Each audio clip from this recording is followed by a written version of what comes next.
Alam mo ba kung gaano kahalaga ang pagsasalin sa ating wika? Mula sa panitikan, agham, medisina at teknolohiya. Paano nga ba ang tamang proseso, mga teorya at pamamaraan sa pagsasalin?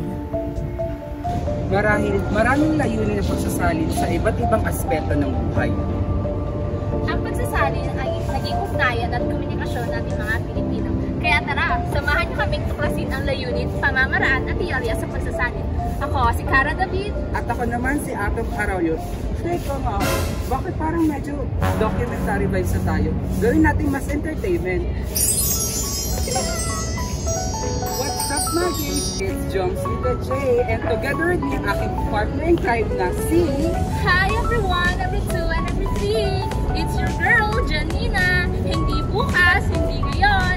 It's Janina. At ito ang Historia Nina!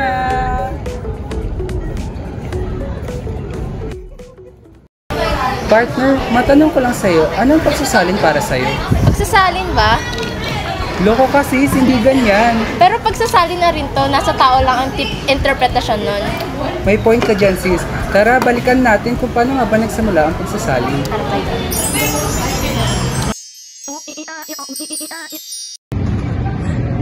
nasa tayo, Beshi.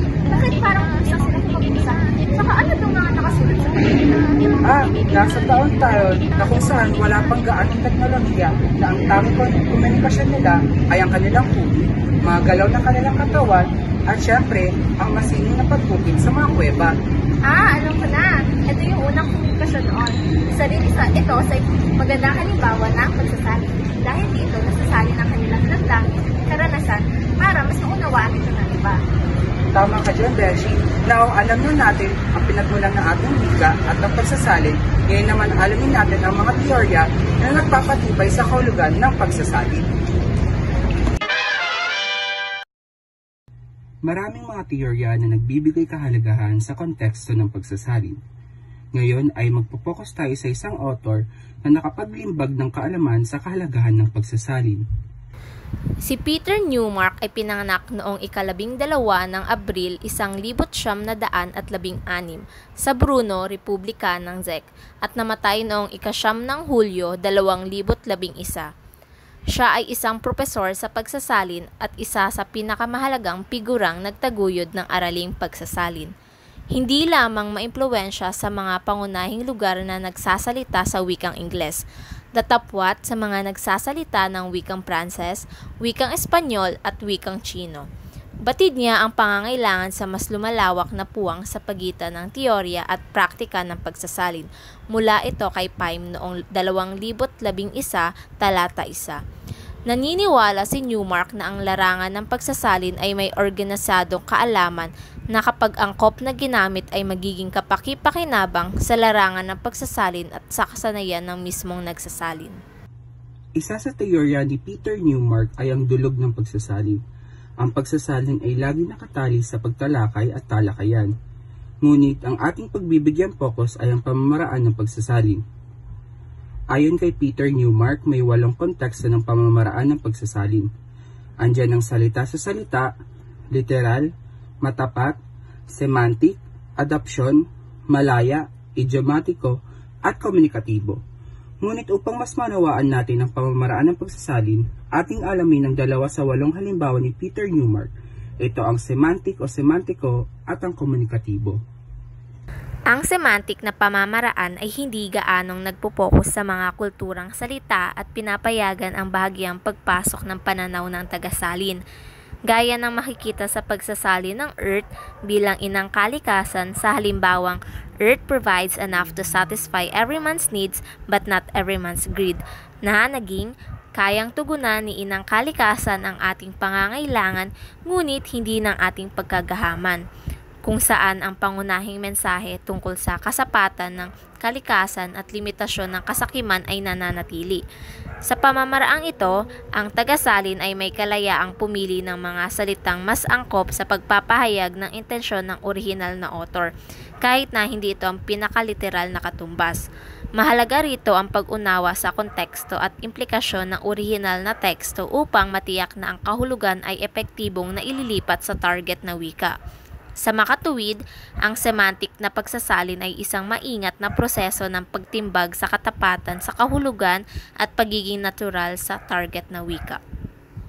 Ang komunikatibong pagsasalin ay isang paraan ng pagsasalin kung saan ang pangunahing layunin ay maipabot ang mensahe ng orihinal na teksto sa paraang madaling maunawaan at tanggapin ng mambabasa o tagapakinig sa target na wika. Hindi sapat na maging literal o tapat lamang sa pagsasalin ng mga salita. Dapat isaalang-alang ang kultura, konteksto, at kakayahan sa pag-unawa ng mambabasa. Kaya't ang wika na ginagamit dito ay karaniwang payak at malapit sa pang-araw-araw na gamit ng mga tao. Halimbawa nito ay ang simulang lengguwahe na no jaywalking patungo sa tunguhing lengguwahe na bawal tumawid.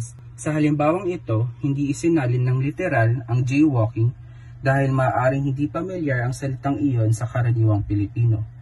Ginagamit ang mas simpleng bawal tumawid na diretsong naunawaan ng mambabasa at mas epektibong na ipapahayag ang mensaheng huwag tumawid sa hindi tamang tawiran.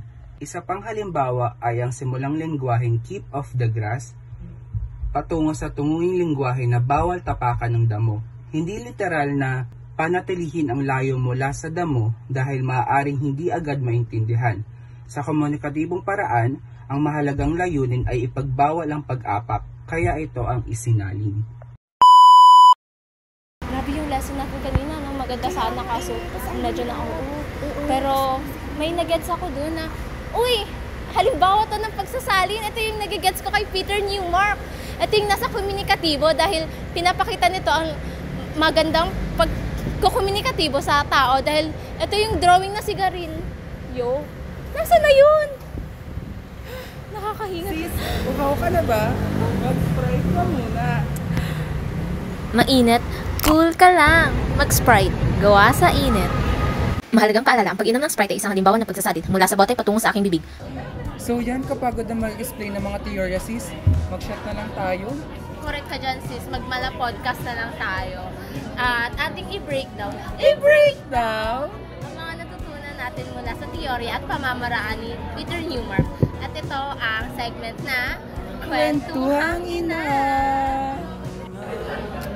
Grabe pala ang kahalaga ng pagsasalin. Ang daming mga teorya na nakaakibat dito. Andyan si Naida, Dizon, at syempre ang ating focus na si Peter Newmark.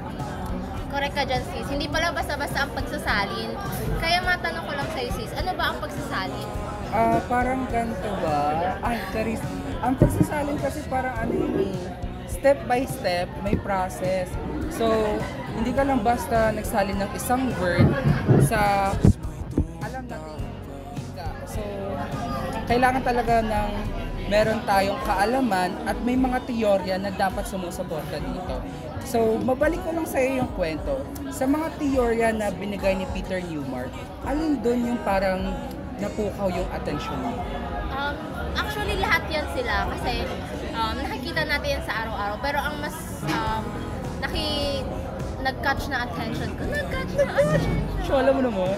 Ayun, ang kanyang komunikatibo. Kasi dito ko na-realize or napagtanto na dito natin makikita sa pang-araw-araw itong teorya niya or pamamaraan niya na ito. Kasi halimbawa yung mga signboard natin sa jeep pa lang, sa kalsada, sa CR, doon na natin makikita kung paano nagiging connected yung pagsasalin sa pang-araw-araw natin. Tama ka dyan, sis. Miss Universe ka, girl. Ang dami mo namang nasabi. Teka nga, parang humahaba na yung chikahan natin. Baka na magpasa ng 15 minutes video. Ang hirap-hirap mag-edit. Ay, sorry na sis. Kaya nga, ang dami na natin ebas. Kaya sana matutunan yung mga viewers natin tungkol sa theory at pamamaraan ni Peter Newmark. Kaya please stop the car. Ano stop the car? Wala kayo sa kotse, te. So yun na nga. Hi again, my name is Joms. And together we is... Janina, hindi ngayon, hindi bukas. It's Janina. Ito ang... Historia. Bakala. Sige, cut mo na yun. Ito ang... Historia nina.